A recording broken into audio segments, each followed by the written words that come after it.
and welcome to the Popcorn Junkies. Well, we have been very kindly sent a link screener, a screener link for 13 Lives, which is the new film by Ron Howard. What do you know of Ron Howard? What do you think of Ron Howard, Mark? I think he's a good man. He's a good man, obviously very famous for being in Happy Mondays. Happy Mondays? That was a band in Manchester. No. Happy Days. Happy Days. Happy Days. He's directed all sorts of films, such as The Da Vinci Code, Apollo 13, Backdraft, Night Shift, Splash. He did Cocoon. Yeah, so he's quite good with these kind of real-life sort of stories. He likes people triumphing over their circumstances. Limitations and all that kind of stuff. And he likes real events. Yes. I think he's at his best. He also directed How the Grinch Stole Christmas with Jim Carrey. Of course he did.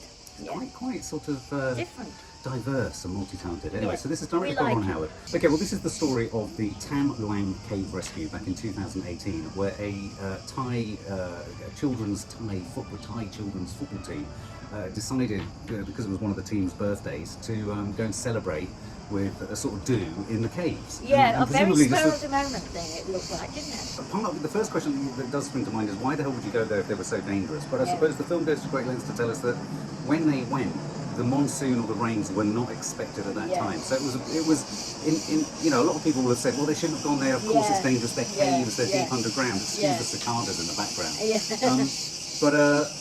But the reason they went there was this would have been one of those things where if you're used to the area, you'd have just thought this is fine to go to. Yeah, and rains are very different from monsoons. So if it had just been raining, it would have been one thing. But the monsoon came early, and that's what messed them up. That's what messed them up, yeah. So anyway, so what happens is they're in the caves, and very quickly this film is a retelling. It's a sort of blow by blow, literally almost minute by minute retelling of the catastrophe as it played out across 18 days. Yeah.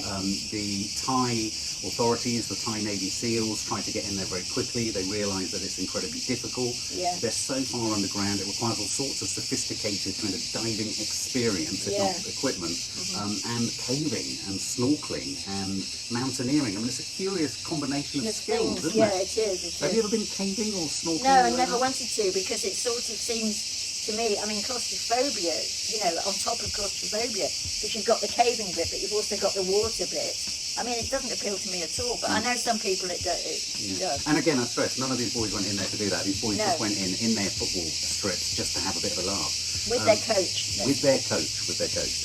And so this film then is, as I say, it was 2.5 hours long. It's incredibly long. You might have to pitch your voice up because it's so noisy. Oh, okay, yeah. It's 2.5 hours long, and there was a point where I was thinking, are we going to be given almost a minute-by-minute, blow-by-blow account of every single aspect of this? Yeah, and also, I don't know what you felt, but I felt that half an hour before the end, he'd almost reached the end, and I felt he was spinning it out a bit. But, I mean, it was nice to know, but not completely necessary. Okay, well, here's the big question. Given that we knew exactly what the outcome of this was, how do you think it went about constructing drama or jeopardy? Well, yeah, that's the amazing thing, because it certainly did, didn't it? Well, because me knowing what happened is possibly the biggest thing to turn me off watching this. Well, is it? Yeah, because I suppose part of me would be thinking I'd rather watch a documentary about it. Oh, I see, yes. Well, I've forgotten, I remember it very well, but I've forgotten the whole sort of almost key aspect of it, which is the, coming out like parcels and being, literally made unconscious and sent through the tunnels. I'd forgotten that completely, and once I'd been re-enlightened to that in that respect, I was absolutely But that doesn't come for quite a while, does it? I mean, that comes halfway. That comes halfway through the film. So for me, sitting down and watching this was a tough ask. I suppose that's what I'm driving at. It was a tough ask to sit down and watch it from the beginning.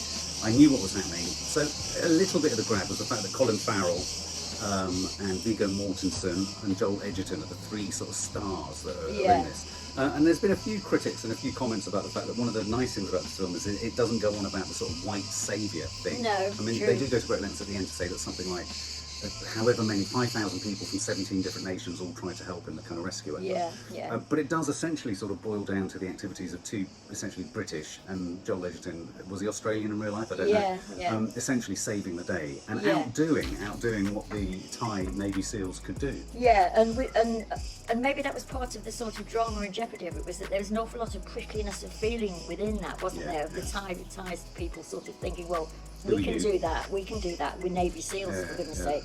But so that they were sorting all of that out. Nobody'd ever come across it before. So yeah. How do you think it dealt with all of that? Do you think it avoided the white saviour sort of? No, I do, because it sort of took for a start, it was difficult to see them as white saviours because they were so sort of. Well, they were sort of almost objectionable. They were sort of so grumpy and kind of They were, matter of fact and exactly. crabby. They were so unstarry. Yeah. That it was like with their custard creams. Reluctant heroes. Reluctant heroes. Why do British heroes have to have sort of things like custard creams to bring us down to earth and Ovis? Why can't we be sensational and American? We just can't do it, but sometimes I think that works in our favour, and I think it did in this film. Yeah. I must admit, I haven't worked with quite a few sort of explorers and mountaineers. They take what they do. They're sort of very pedestrian about it. They don't see it as dramatically as the rest of the world does. And yet you think they must do in some way, otherwise why would they do it? It's inherently dramatic. Well, they're risking life and limb, but at the same time being very sort of stalwart about it. I personally think the whole white saviour accusation thing is a bit of a red herring. I mean, this tells the story as it happened. I don't think this film or the event was about who was better than who at doing what or getting someone out. Everyone just threw everything at it, and if some of the expertise happened to fall the way of British experts, so be it. Yeah, and I think also, I mean, in a way, maybe the film fell a little bit foul in this respect, was that there were so many things going on at the time in terms of water coming in here and putting it to the Thai people that they were going to have to flood their fields. Other people trying to dig from this end, the Navy SEALs coming in here, and then I had two guys sort of, just by sheer chance, who dealt with that sort of thing before, in the sense of swimming and dealing with the cave. And that was an interesting thing about it, was that you felt all the way through it, and this is what held me, was you felt you were like with them in their wetsuits, banging against things, you know, being pulled along. I mean, it was very much a sort of claustrophobic, in a way, a claustrophobic watch, but it made you feel I think it managed, in the end, for me, it managed to do the impossible, which was, it was a fictionalised version of the story, but it managed to maintain quite a documentarist approach. It did. Even insofar as the performances were very factual.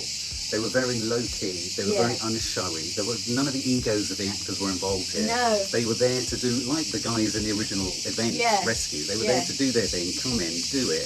They weren't there for the kind of, you know, the adulation and all that kind of stuff at the end of it. And in that sense, I kind of about an hour in, especially at the point that I then remembered or were reminded that they use anaesthesia as a means to get them out, which you think about this, you know, they have to inject them to knock them out so they don't panic in order to get through the long sort of tunnels of water. They have to top up their anaesthetic on the way out so that they stay anaesthetised as they come out. You start to think about that. That, for me, it became as convincing as a documentary to watch that process. They could be killing them in order not to kill them. Killing them in order to... But you're right, though. I think it was quite nice of the film to pay attention to these remarkable efforts of the water. What was he, a water expert on the mountain above? It made me think ecologically about it. I was thinking, oh my God, it's quite literal. Water's coming from above. Steer the water somewhere else. They can rescue them. Yes, it sounds logical and not that difficult, but when I thought what the film conveyed was, and when you think it is a fictional film, as you say, rather than a documentary, you really got the idea that water was coming from everywhere. You know, so that was really well done, I thought. I also thought that there wasn't, I mean, a lot of this takes place within the caves. I'm curious to know whether they shot it in the actual caves that it took place in. But it was quite nice and refreshing for me to see parts of Thai life or where Thai people are living, and it not being in Bangkok or on a beach or beautiful or whatever. It just looked ordinary, but ordinarily Thai. What did you think about the way in which the parents were dealt with? You know, you've got this group of parents not knowing what was going on. Absolutely heartbreaking, and they sort of focused on the one. You can't even say she was a woman, a girl. Well, the mother of the smallest child. Yeah, who looked hardly more than a child. And they were struggling to get, I was getting really panic-stricken, they were struggling to, I mean, I thought it did a very good job, as I say, because I knew exactly what happened. I knew that one of the Navy SEALs, something happened to them. I didn't realise that someone died subsequent to the rescue. But I also knew that all the kids and the coach got out. But it did a very good job of just reminding us that, you know, narrative and holding your attention as a viewer isn't just about knowing what happens. No. It's about how you get there. Yes. And anything new you can be shown on the way. And I thought this was a very good film for showing that you can still have interest in something even if you know what the end is. Even if you've got the spoiler, if you like. Being in those tunnels underwater with those kids coming out, you're reminded of both their bravery, the strength, and for me, one of the really unsung heroes of the whole event, if you like, was the coach. You know, obviously all of the kind of divers and all the experts that came in and got them out, yes, you can say they got them out and rescued them, literally. But the coach got them through the first 12 days without food, without belief and without hope. With a sort of mixture of yoga, spirituality, prayer, and meditation. And so in a sense, he's a hero. And I'm really curious to know whether he's been sort of deified. We've got planes and cicadas now. I'm curious to know whether he's sort of been, you know, like he's a saint or something in Thailand. Certainly important for the boys, wasn't he? And so what did you think of the performances by Viggo and...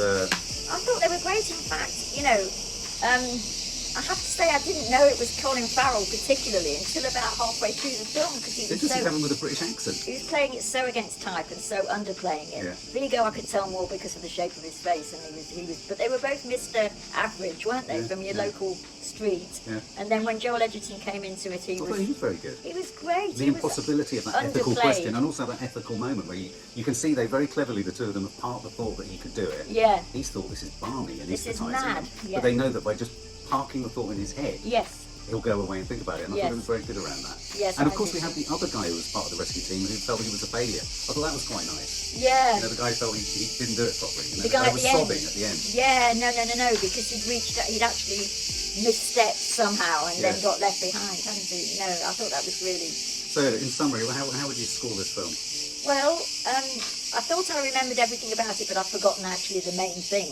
I knew that one person died, but not a child.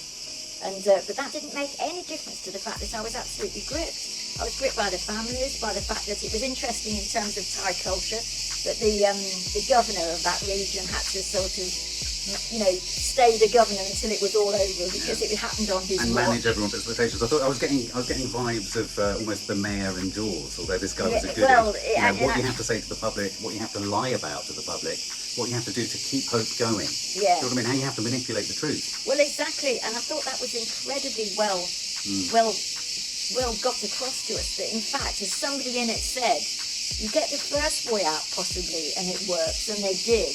But then that turns into like the success of all successes. But the next boy had something happen. No, It Viggo turns Mortensen. into a terrible disaster. Viggo Mortensen says, you get one child out, you're a hero, but if you don't get them all out, you're the villain of the piece. The villain of the piece, and that was so sort of redolent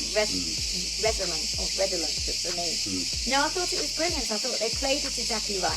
You really got the feel of being in the cave, the claustrophobia, the water.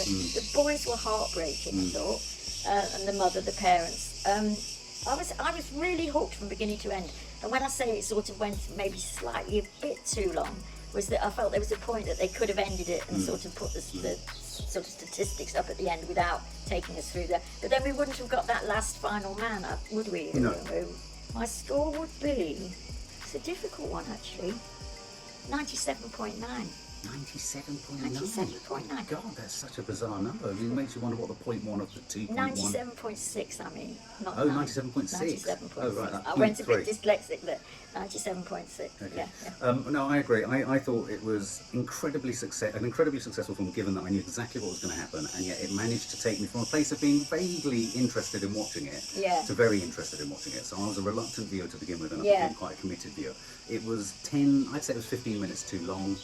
I thought it was incredibly clever at turning fiction into documentary. Yeah. And you forgot the distinction between genres, really. So you just became fascinated by what actually happened. Yeah. I didn't feel there was anything contentious enough in the portrayal of the story for us to think whether it was white savioring or anything. I think it was just telling us what happened. Yeah. I thought it was very much presented in the context of this happening in Thailand to Thai families. The implications of this on Thai life were shown with the farmers and with people trying to, distract the water from dripping into the caves. You got a sense of the boys and the sense that some of the boys didn't have perhaps the right national identity card or whatever. Yeah. That wasn't belaboured. No, though, it wasn't was it? belaboured. So I thought you got it was culturally specific without it feeling like Hollywood coming in and Yeah. hoovering up, because that was my worry, is Hollywood going to come in and hoover up the catastrophe and turn it into Hollywood fodder. It avoided being too emotional and gloopy. You could suggest, some could, I think, argue that maybe it could have done with a bit more drama, a bit more kind of manipulation. But I think actually it's a more honest piece for not having done that. Yeah. I think it would have been seen as sort of prurient and a bit sort of like taking advantage really of other people's misery otherwise. Yeah. So I was really impressed. I'd probably give it 88 out of 100. Oh, okay. Yeah. For more film and family fun, don't forget to click the subscribe button and make sure to click the bell to never miss an update.